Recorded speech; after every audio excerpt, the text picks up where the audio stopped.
दोस्तों, Indian railway finance corporation limited यानी IRFC की बात करें, स्टॉक ने आज कमाल ही कर दिया। एक तरफ तो बाजार में गिरावट, उसके बावजूद भी लगभग 7-8% की शानदार तेजी ने यह साबित किया है कि स्टॉक में फिर से करंट लौट के आया है। और इसके पीछे सबसे बड़ा रीजन है आने वाला बजट। बजट के पहले जब भी रेलवे के शेयर है वो काफ़ी शानदार करना शुरू कर देते हैं। तो इस बार भी आगे की क्या संभावना है, यहाँ पे कुछ बड़ी अपडेट निकल के आ रही है जिनको हम एक एक करके डिस्कस करेंगे। वैसे तो रेलवे सेक्टर हमेशा से सरकार की राडार पे सबसे ऊपर रहा है।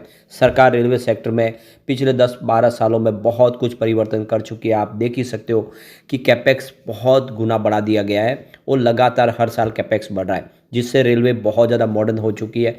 लगातार नई ट्रैक पे रेलवे आ रही है, नई नई टेक्नोलॉजी ईजाद की जा रही है। ऐसे में क्या आईआरएफसी आने वाले समय बेहतर करेगा, क्योंकि जितने इंफ्रा कंपनियां उनको फंड प्रोवाइड करने का काम आईआरएफसी ही करती है।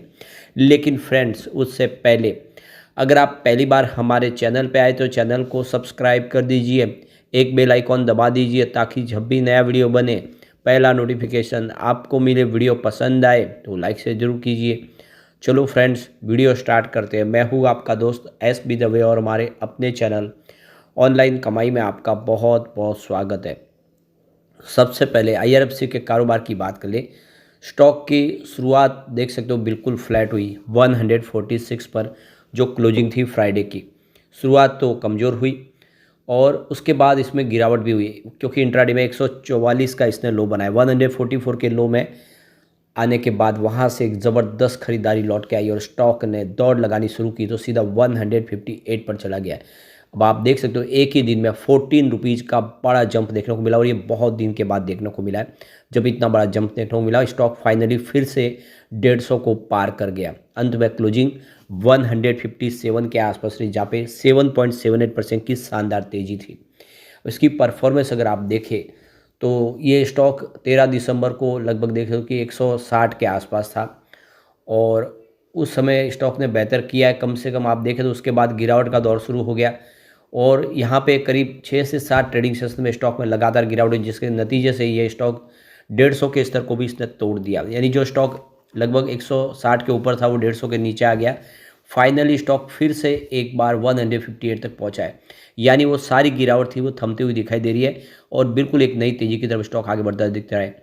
बहुत दिन के बाद वॉल्यूम ज़बरदस्त बढ़ा। इसका मतलब ये है कि आज बड़े फंड हाउस ने इसमें काफ़ी अच्छी खरीदारी की है और जिसकी वजह से ही यहाँ पे एक शानदार तेज़ी हमें देखने को मिली।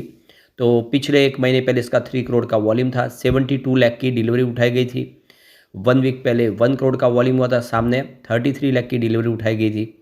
और फ्राइडे को वॉल्यूम बहुत ही कम था, मात्र 91 लाख का वॉल्यूम हुआ, सामने 29 लाख की डिलीवरी उठाई गई।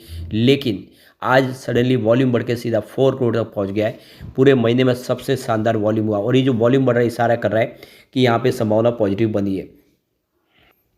फिलहाल stock 5 day, 20 day, 50 day moving average से ऊपर ट्रेड कर रहा है, लेकिन 100 डे और 200 डे मूविंग एवरेज से नीचे ट्रेड करता हुआ दिखाई देगा। अब यहाँ पे देख सकते हो कि आरबीएनएल हो, IRFC, IRCTC, IRCON international, Titagarh rail, यहाँ पे जुपिटर वैगन, बीएमएल, टैक्समो, ये सारे रेलवे शेयर 2025 में किस तरह से बेहतर कर सकते हैं। कैलेंडर ईयर 2024 काफ़ी अच्छा रेलवे के शेयरों के लिए। अब उसमें तेज़ी भी बनी, लेकिन उसके बाद ऊपर के लेवल से स्टॉक काफ़ी ज़्यादा गिर गए। ये देख सकते हो कि अपने 52 वीक का हाई से लगभग 41% तक का इसमें करेक्शन आ चुका है। और अब देख सकते हो कि फिर से हमारे सामने आने वाला है बजट। फरवरी में बजट आएगा तो यूनियन बजट में अगर कुछ बड़े ऐलान होंगे तो उसके बाद में एक और शानदार तेज़ी की संभावना तो दिख ही रही है। तो बजट के पहले स्टॉक की फिर से संभावना पॉजिटिव बनने लगी है। रेल विकास निगम लिमिटेड की बात करें, ईयर टू डेट के हिसाब से 134% का ज़बरदस्त रिटर्न दिया है और यहाँ पे क्रेनेक्स माइक्रो सिस्टम ने भी लगभग उतना ही 131% के आसपास का ज़बरदस्त रिटर्न दिया है। जुपिटर वैगन की बात करें 58% का शानदार रिटर्न दिया है। Indian railway finance corporation limited ने 47% का पॉजिटिव रिटर्न दिया है, जबकि बीएमएल की बात करें 44% की तेज़ी बनी है। ओरिएंटल रेल इंफ्रा की बात करें 38% का पॉजिटिव रिटर्न दिया है और इरकॉन इंटरनेशनल ने 22% का पॉजिटिव रिटर्न दिया है। रेलटेल कॉर्पोरेशन की बात करें 18% की तेज़ी बनी है। ओवरऑल आप देख सकते हो कि सब ने बेहतर किया है। तो यहाँ पे देखो कि रेलवे सेक्टर को लेकर PMS at PGMI India AMC की तरफ से जो पोर्टफोलियो मैनेजर है सुरजीत सिंह अरोड़ा, उनका कहना है कि दिसंबर महीने में आप देखें इस क्वार्टर में काफ़ी अच्छी रेलवे सेक्टर की डिमांड दिखाई दे रही है। करीब 1500 लोकोमोटिव जो आने वाले समय ऑर्डर के लिए तैयार है। तो इससे आने वाले समय जो होगा उसके काफ़ी अच्छी डिमांड दिखाई दे रही है। और दूसरी तरफ देखें तो एसवीपी रिसर्च रेलिगेयर ब्रोकिंग की तरफ से अजीत मिश्रा का कहना है कि रेलवे सेक्टर में स्ट्रॉन्ग पोटेंशियल ग्रोथ दिखाई दे रही है। सरकार इस समय रेलवे इंफ्रा के ऊपर फोकस कर रही है, जिससे डिमांड और शानदार आने वाले समय देखने को मिलेगी। तो बहुत सारी रेलवे इंफ्रा कंपनियां जो अभी काफ़ी बड़े ऑर्डर के साथ आगे बढ़ रही है, ऐसे में आने वाले समय आईआरएफसी जैसी कंपनियों को बेनिफिट होता हुआ दिखाई देगा। दूसरी तरफ देखें तो चॉइस ब्रोकिंग की तरफ से भी कहा गया है कि गवर्नमेंट बजट के अंदर फिर से रेलवे शेयरों को लेकर कुछ संभावना पॉजिटिव बनाएगी, क्योंकि काफ़ी अच्छे कैपेक्स की अपेक्षा है। ऐसे में आईआरसीटी, आरवीएनएल जैसे शेयरों के अंदर काफ़ी ज़्यादा संभावना पॉजिटिव बन जाती है। तो सभी के सभी जितने ब्रोकेज हाउस है इस समय देखें तो काफ़ी बुलिश है रेलवे को लेकर।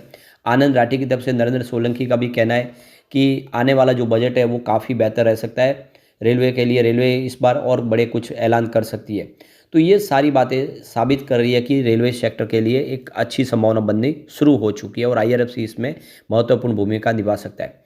एक जो बड़ी अपडेट और निकल के आ रही है, यहाँ पे अलग से नया एक जम्मू डिवीज़न बनाया जा रहा है रेलवे के लिए, जिसे जम्मू कश्मीर के अंदर आप देख सकते हो कि और रेलवे सेक्टर को मजबूती प्रदान की जाए, वहाँ पे और नई सुविधाएं लाई जाए। तो जम्मू डिवीज़न में आने वाले समय और भी नई ट्रेनें और नए ट्रैक बिछाए जा सकते हैं। तो इससे फ़ायदा जो है आने वाले समय उससे क्षेत्र को तो होगा ही, लेकिन रेलवे की कंपनियों को भी होगा। अब एक और जो बड़ी अपडेट निकल के आ रही है, करीब 136 वंदे भारत ट्रेन ऑलरेडी शुरू हो चुकी है। लगातार वंदे भारत ट्रेनों की संख्या बढ़ाई जा रही है और इस साल में 2024 में 62 नई वंदे भारत ट्रेन शुरू कर दी गई है। लगातार वंदे भारत ट्रेनों की संख्या बढ़ाई जा रही है और इन सबसे बड़ी बात है कि जो भी नई ट्रेन है वो 360 डिग्री कवच टेक्नोलॉजी से इनको लेस किया जा रहा है, सेफ्टी के साथ में बनाया जा रहा है। यानी अब आप देख सकते हो कि कवच टेक्नोलॉजी तेज़ी से लाई जा रही है, क्योंकि यह सेमी हाई स्पीड ट्रेन है और ऐसे में आप समझ सकते हो कि बिना कवच टेक्नोलॉजी के इन ट्रेनों को चलाना काफ़ी मुश्किल हो सकता है, काफ़ी ज़्यादा दुर्घटनाएँ हो सकती है। ऐसे में सुरक्षित सफ़र करने के लिए कोशिशें की जा रही है और आप देख सकते हो कि करीब 3210 किलोमीटर का टोटल यहाँ पे जो रेलवे ट्रैक है वो इलेक्ट्रीफाइड हो चुका है और आने वाले समय लगभग आप देखें तो हमारा जो इलेक्ट्रिफिकेशन है वो 97% कंप्लीट हो चुका है।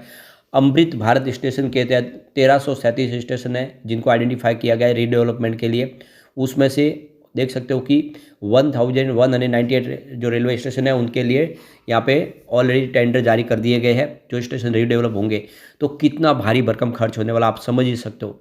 यानी आप ये क्लियरली देख लो कि कैपेक्स और आने वाले समय बढ़ेगा। इस बार देखो फाइनेंस 2024-25 के लिए जो कैपेक्स रखा गया था वो 2,65,200 करोड़ के आसपास था और बजट का पूरा इस्तेमाल हो रहा है। अब आने वाले समय और इसमें तेज़ी की संभावना बनेगी। यहाँ पे गति शक्ति मल्टी मॉडल कार्गो टर्मिनल भी बनाया जा रहा है, तो जिसके लिए भी आप देख सकते हो कि काफ़ी ज़्यादा खर्च हो रहा है। इसके अलावा बुलेट ट्रेन आ रही है। ये सारी बातें साबित कर रही है कि आईआरएफसी आने वाले समय बेहतर कर सकता है। इसके फंडामेंटल देखें तो काफ़ी अच्छे है। मार्केट कैप 2,04,6 करोड़ का है। इसका ईपीएस टीटीएम देखें तो 4.98 है। इसका पी रेशियो 30.79 का है। फेस वैल्यू इसकी 10 रुपीज़ की है। डिविडेंड इसने दिया है करीब 8% का और लास्ट डिविडेंड 12 नवंबर 2024 को दिया। लगातार कंपनी साल में 2 बार डिविडेंड देती है। डिविडेंड यील्ड में देखें तो 1.03% है। बुक वैल्यू पर शेयर 39.38 की है और इसका पीवी रेशियो 3.89 का है। तो वाकई में समझ सकते हो कि आईआरएफसी काफ़ी शानदार है। लेकिन फ्रेंड्स, कोई भी इन्वेस्टमेंट करने से पहले अपने फाइनेंशियल एडवाइजर से एडवाइस ले ले या अपना खुद का रिसर्च करें, क्योंकि मैंने वीडियो आपके एजुकेशनल पर्पज़ के लिए ही बनाया। वीडियो पसंद आए तो लाइक से जरूर कीजिए और चैनल को सब्सक्राइब कर दीजिए। Thank you friends.